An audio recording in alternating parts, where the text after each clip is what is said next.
Welcome back to Boys and Ghouls Film Review, folks. I'm your host, Sarah Stephenson. This is my co-host, Mike Stephenson. Hi, guys. And tonight we'll be reviewing a fan film that was just released this year, titled Indiana Jones and the Legend of the Cursed Tomb. Well, he does get around, doesn't he? Oh, yes. And it's been 2 years since we've ever reviewed an Indiana Jones film. We did Chris and Eric's one. We did Chris and Eric's one. We did Mark and Mark's. Mike's Lynn's one. Lynn's one. Yeah. And let me see. We did Fran Casanova's version one. And let me see. That other one, Bimini. The Bimini. Bimini one. Yeah. Whoever they were, yeah. Okay, look, the reason why we're doing this one, there's several reasons. We've been asked to review this one. Yes, we have. Okay. And I get a lot of requests, willy-nilly, a lot of the time, asking me to review said independent film ever so often. And we support independent filmmakers, no matter how new they are, how polished they are, or how not polished they are. We give them a go.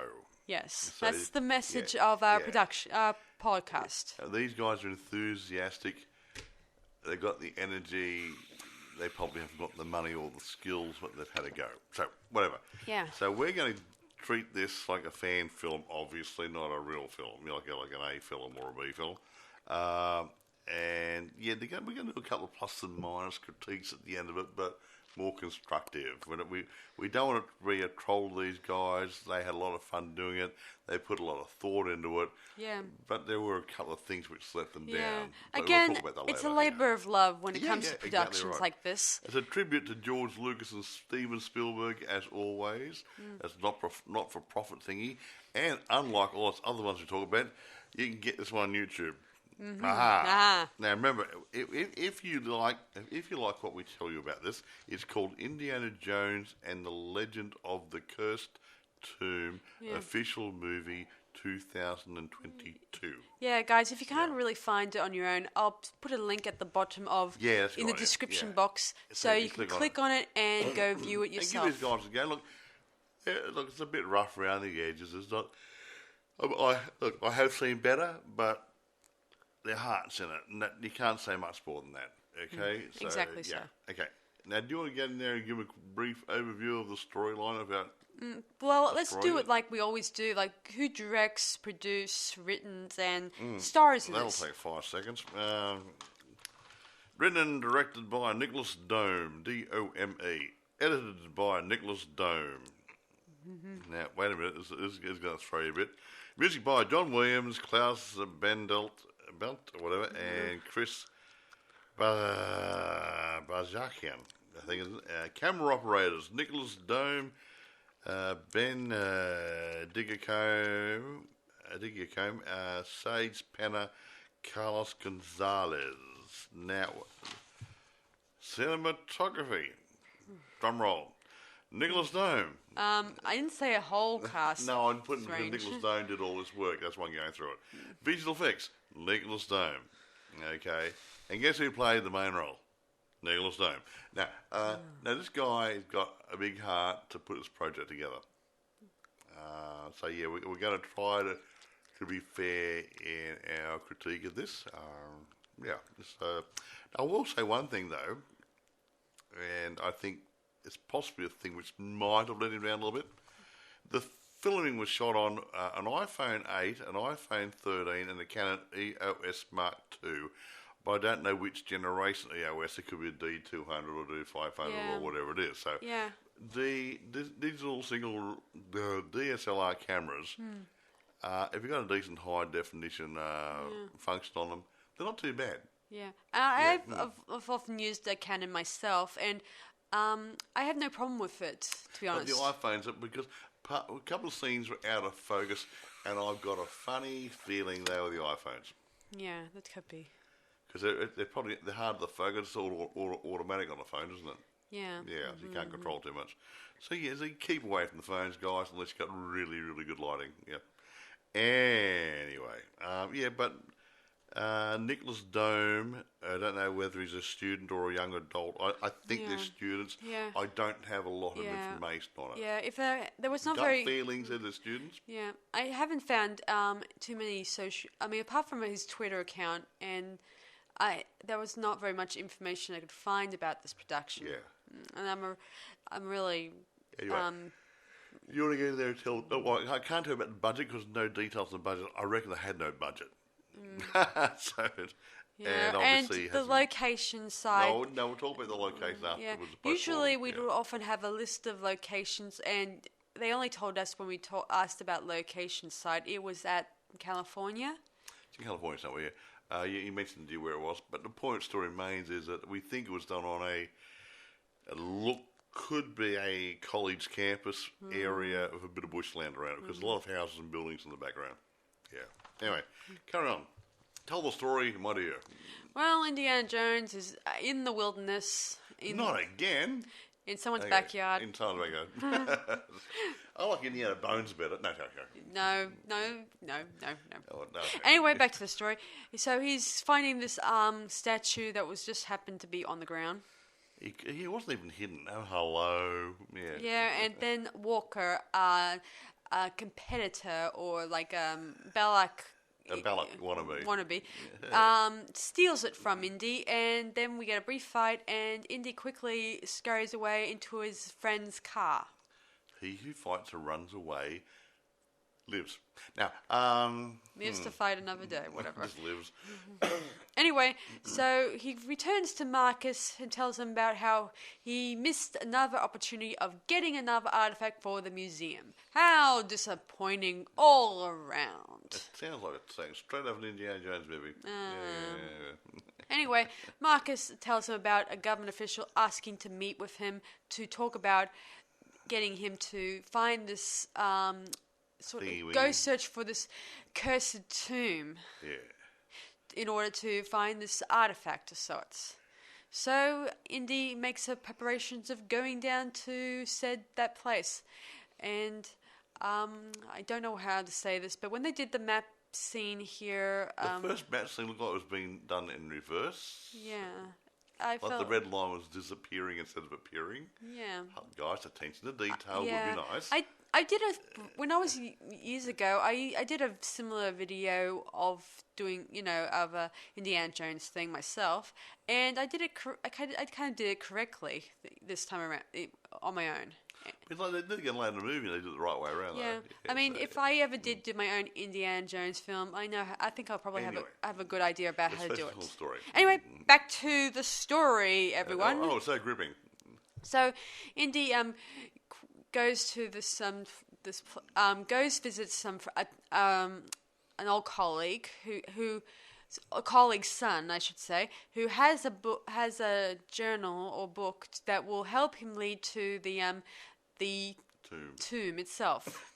Of course, he gets tracked down by Walker, again, and his minions. He got minions. That's a good name for a movie, isn't it? Too late, already done. Anyway, he fights them and he gets away, and then soon enough he does eventually arrive at another fellow friend's place and gets him to come along with him to find this tomb. And we get them, and they arrive at a sewer or a tomb. Oh, well, it looks like a stormwater drain, but anyway, I can't tell which. You use what you can for these things. Yeah. Anyway, they arrive there and they find the artifact, a very big ancient box. Yeah, an ancient cardboard box. You could have at least tarred the box up just a little bit. They eventually get it out, and they plan on having a teeny-weeny look, or not really teeny-weeny look, but just planning on getting it out of there. But then Walker arrives and plans on taking it for himself. So his men try to quickly get them away for a few minutes, and luckily enough, Indy was able to untie himself and try to fight off his strong henchman, and tries to get to the artifact. But unfortunately, he gets chased down, and he watches as Walker opens the box, and lo and behold, we find nothing. We don't see anything. We don't even see a rubber ball. We see nothing. We're looking, oh, there's a box, and all of a sudden something happens to Walker. Something happens, and we then see power. him pulling out someone of his minion's heart out of his chest. Yes. We don't see the heart coming out of his chest, but we see a a very handful big... of meat. I mean, and that's where the budget, they blew the budget on the meat. Yeah. Of course, he plans on killing Indy next, but luckily Indy, using his gun, shoots at Walker and ends his existence. And then the box magically makes all three villains disappear, and Indy quickly scuffles to pick up the lid and shoves it onto the box. So 3 naughty guys disappeared into the box. Oh, wait, by the way, I should mention that the box started whispering in a creepy voice. Now, we're back to the US or Washington or whatever. Or somewhere. California, probably. Yeah, and the government official tells them, guess what? We are hiding this box away so no one will ever see it again. Well, you're doing it. Yeah, and Indy and Marcus are annoyed that they cannot have this in the museum. So they walk off together, ready to go for a beer or whatever. And then the credits roll. The end. Fade to black. That was a short one for Sarah. For Sarah. Yeah, this was a 50-minute long movie. 50 minutes. Look, it wasn't bad for what it was.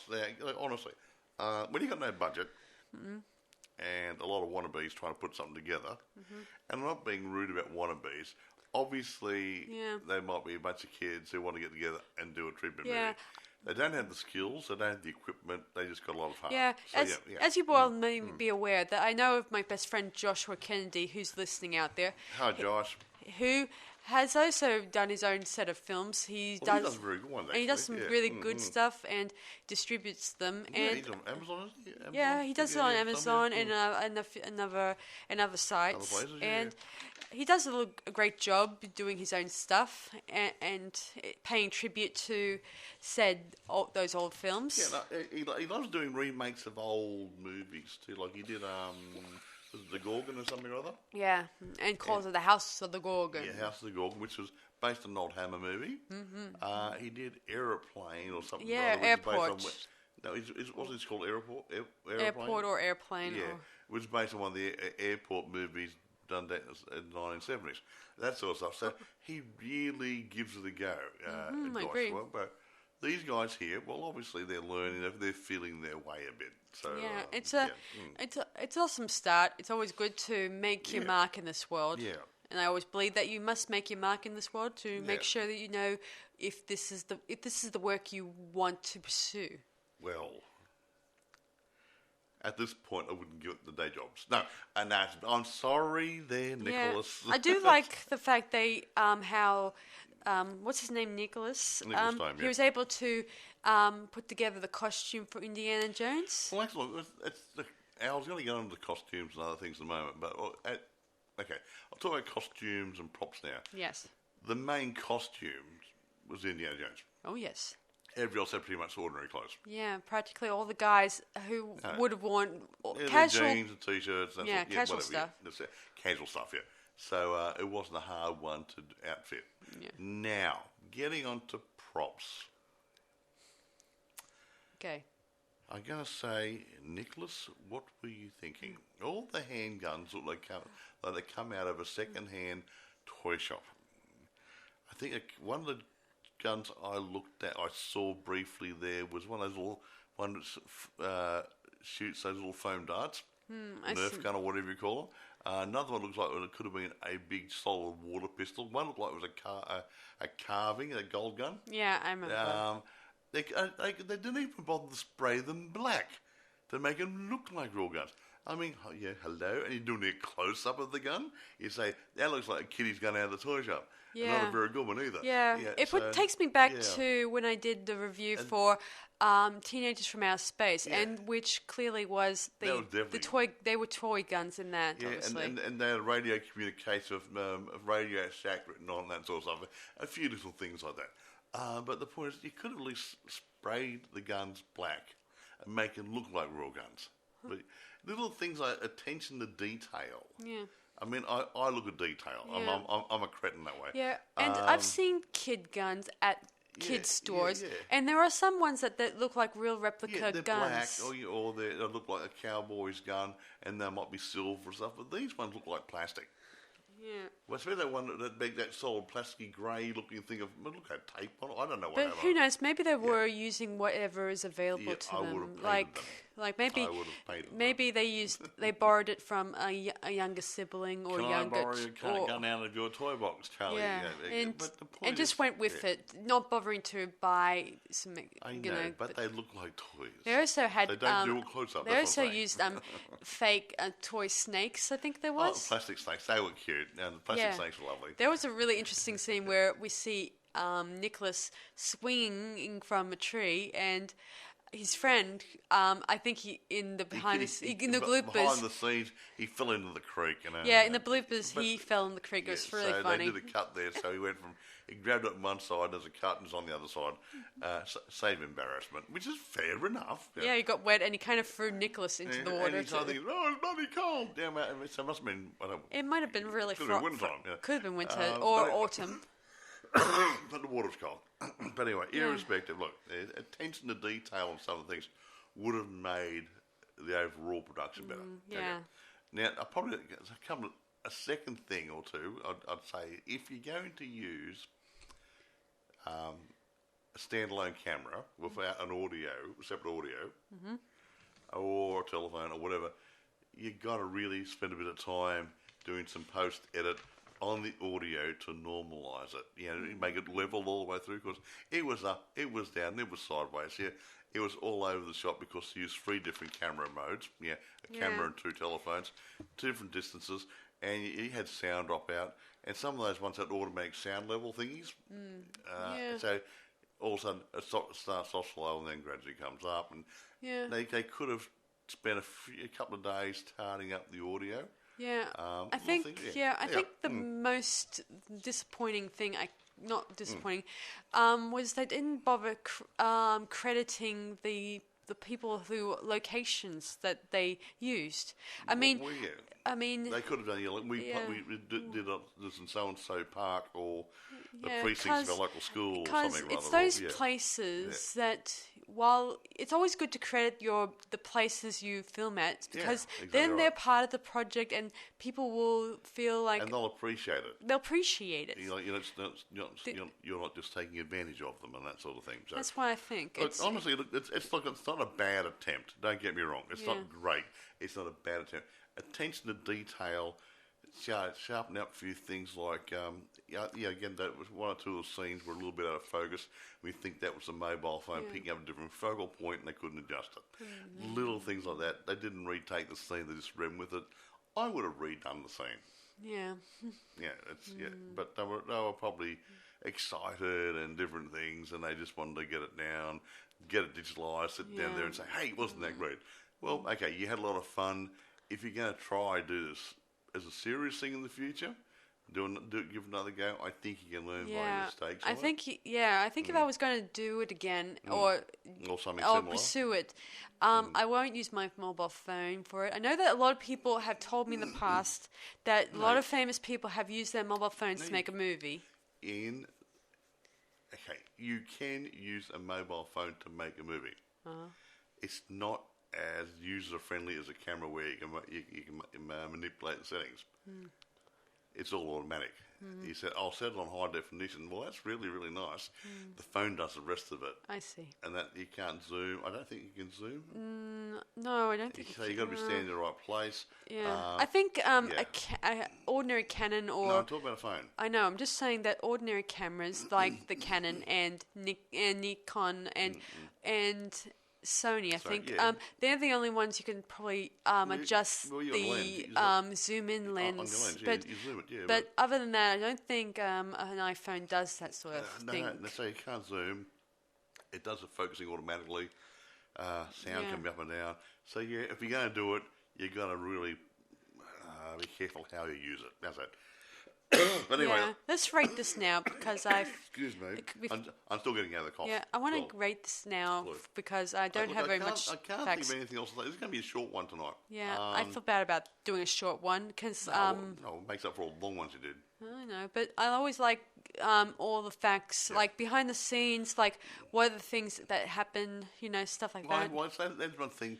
They do have some outtakes at the end of it, Yeah, which is funny.